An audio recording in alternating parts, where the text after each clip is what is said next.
Every history book tells you the exact same tragedy about the First World War.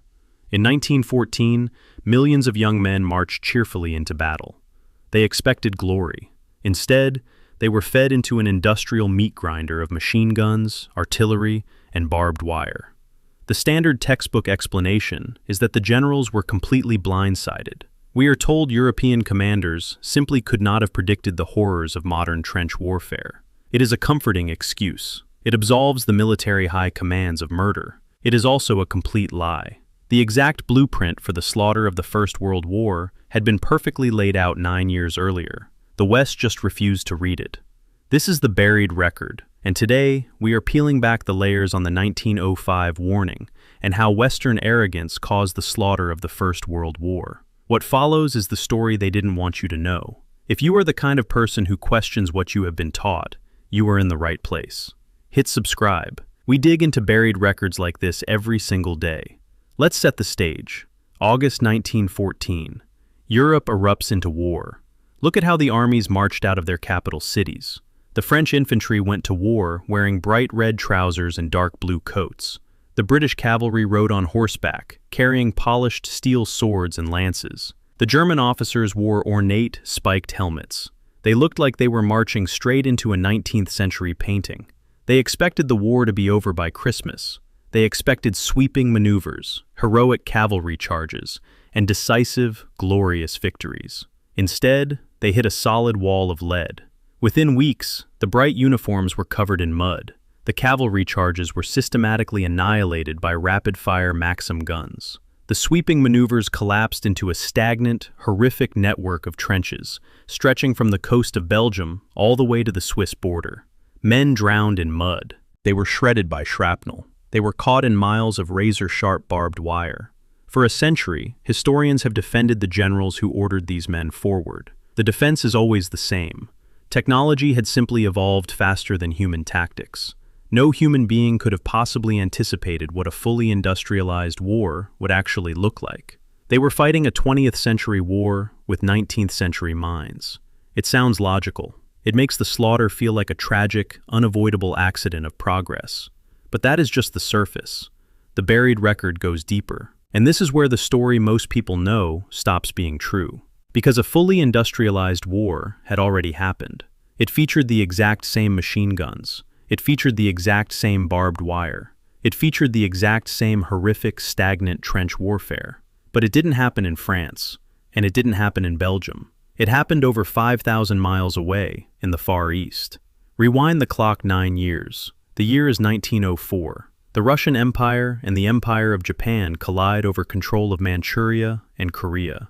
Western history usually treats the Russo-Japanese War as a minor, irrelevant colonial skirmish, a footnote. But the Eastern record tells a completely different story. This was not a small border dispute. This was the terrifying preview of the modern world. Over 1 million soldiers faced off across the rugged, freezing terrain of Manchuria, and they were bringing the absolute latest in killing technology. The Russians deployed highly advanced, water-cooled machine guns. The Japanese utilized massive, long-range siege artillery. They fired high-explosive shells that could vaporize a dozen men in a fraction of a second. The battlefields quickly dissolved into a nightmare. At the Siege of Port Arthur, the Japanese infantry tried to launch traditional, heroic frontal charges against Russian defensive lines. They were instantly cut to pieces.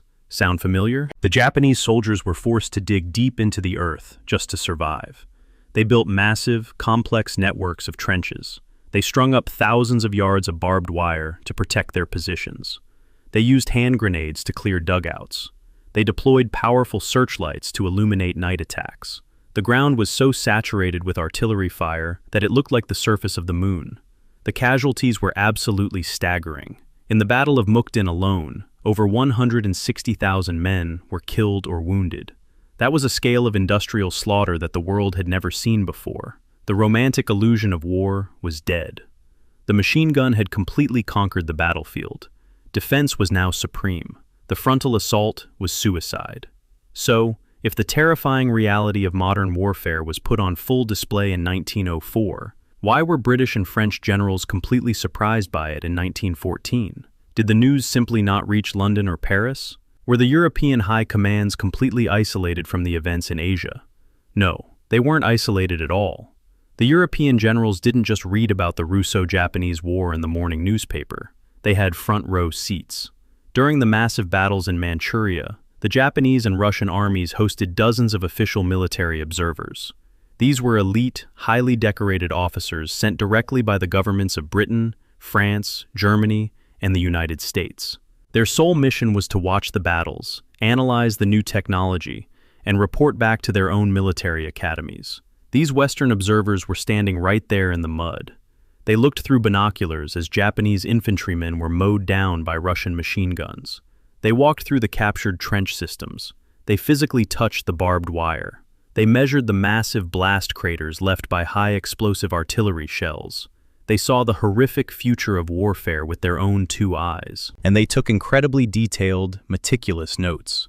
When the war ended in 1905, these observers packed up their notebooks and sailed back to Europe. They submitted massive, multi-volume reports to their respective war ministries. The British compiled a massive official history of the conflict. The Germans rigorously studied the artillery tactics. The terrifying data of industrial warfare was delivered directly to the desks of the men who would eventually command the armies of the First World War. The blueprint was handed to them on a silver platter. They had 9 full years to change their tactics. 9 years to realize that bright red pants and cavalry swords were obsolete. 9 years to understand that walking slowly toward a machine gun was mass suicide. But they didn't change a single thing. Why? Because of a fatal, deeply ingrained psychological blind spot. And the reason they deliberately ignored the warning is the darkest, most arrogant layer of the buried record. When the official observer reports arrived in London, Paris, and Berlin, the top generals did not throw them in the trash. They read them thoroughly. They looked at the photographs of the massive trench networks. They studied the terrifying casualty statistics. And then, they completely rationalized them away. You have to understand the psychological operating system of the European empires in the early 20th century. They were at the absolute peak of their global power. They had colonized Africa and subjugated Asia. They were deeply infected with a lethal dose of cultural supremacy. They firmly believed that Western European men were biologically, morally, and intellectually superior to every other race on the planet. So, when they looked at the slaughter of the Russo-Japanese War, they reached a terrifyingly arrogant conclusion.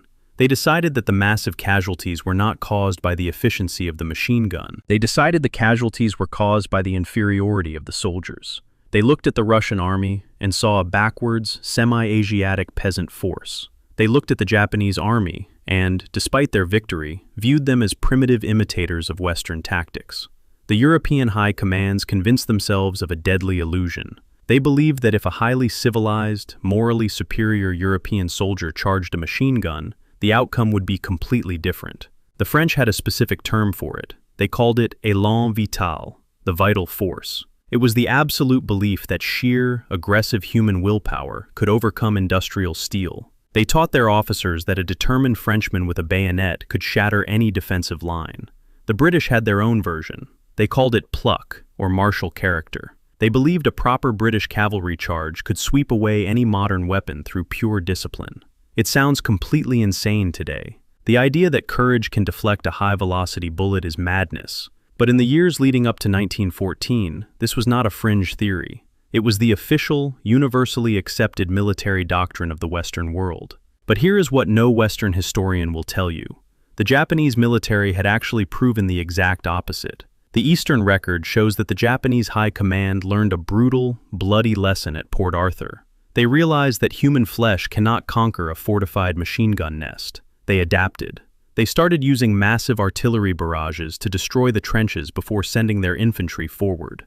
They pioneered modern combined arms tactics. The Japanese understood that the era of the glorious frontal assault was permanently dead. But the European observers watched the Japanese adapt and completely missed the point.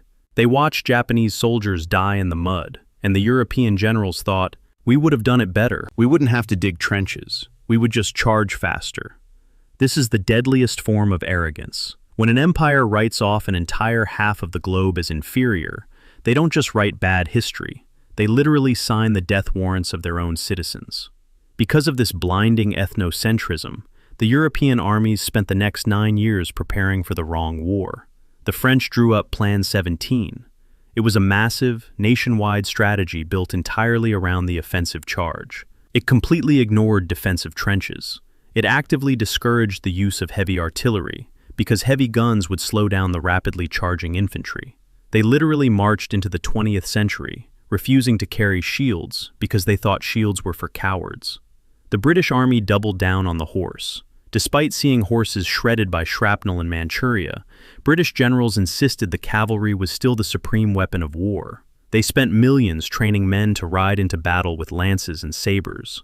And the Germans, who had arguably studied the Russo-Japanese War the closest, still built their entire strategy around a massive, sweeping infantry invasion called the Schlieffen Plan.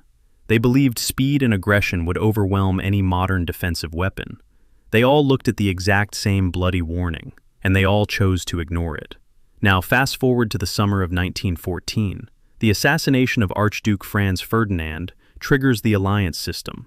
The dominoes start falling. The mobilization orders are signed. Millions of European men are handed rifles and loaded onto trains. They are told they will be home before the leaves fall from the trees. They are told they are the greatest, most civilized armies to ever walk the earth.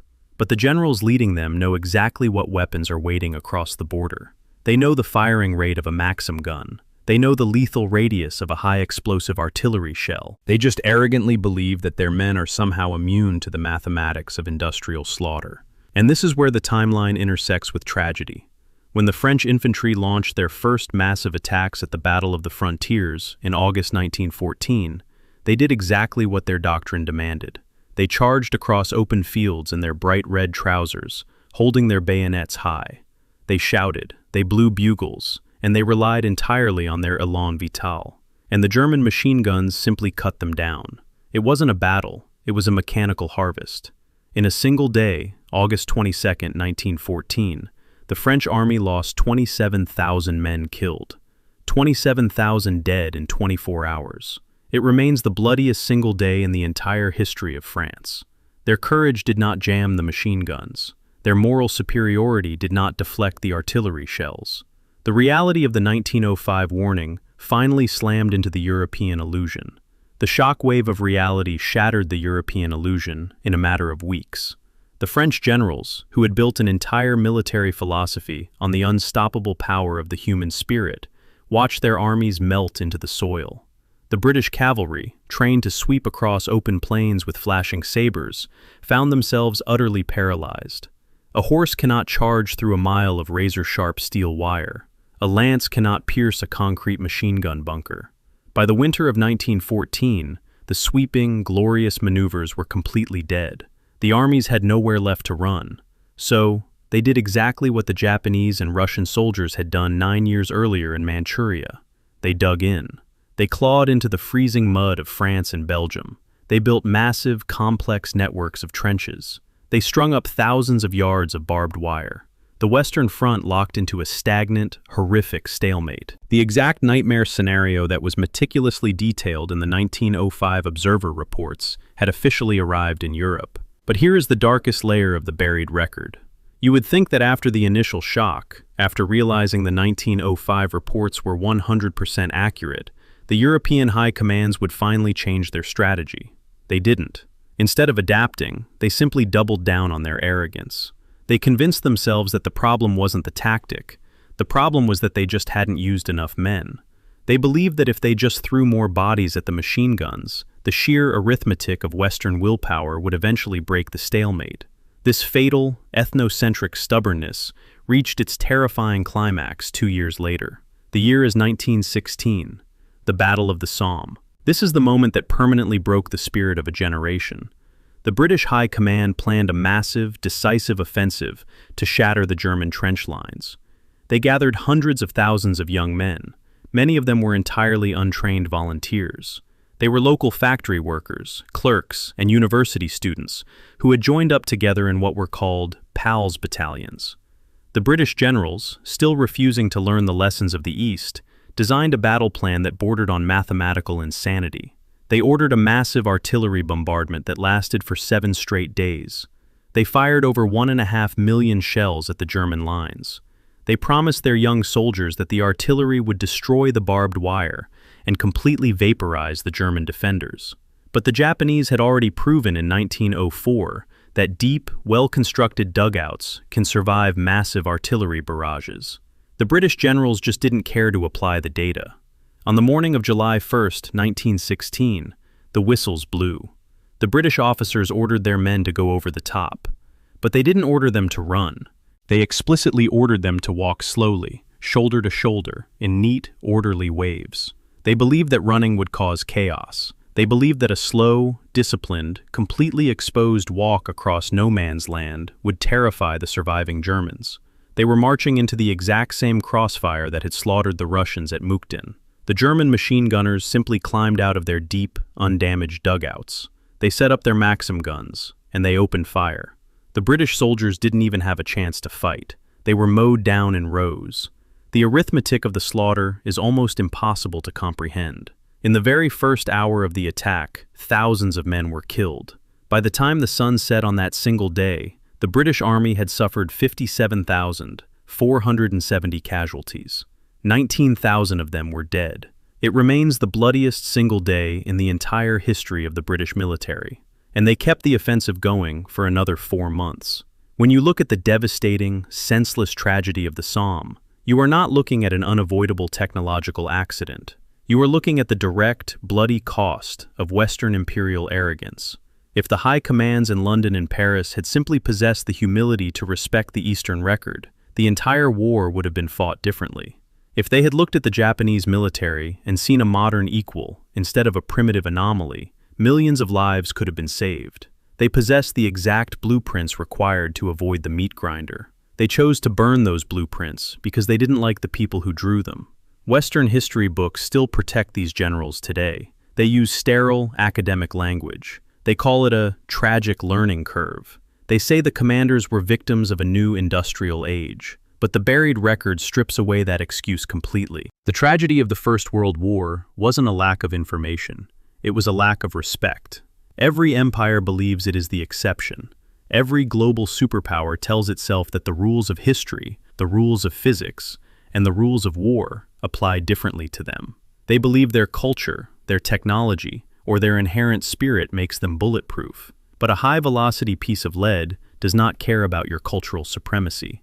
A machine gun does not care what color your uniform is, or how much pluck and vital force you carry in your heart.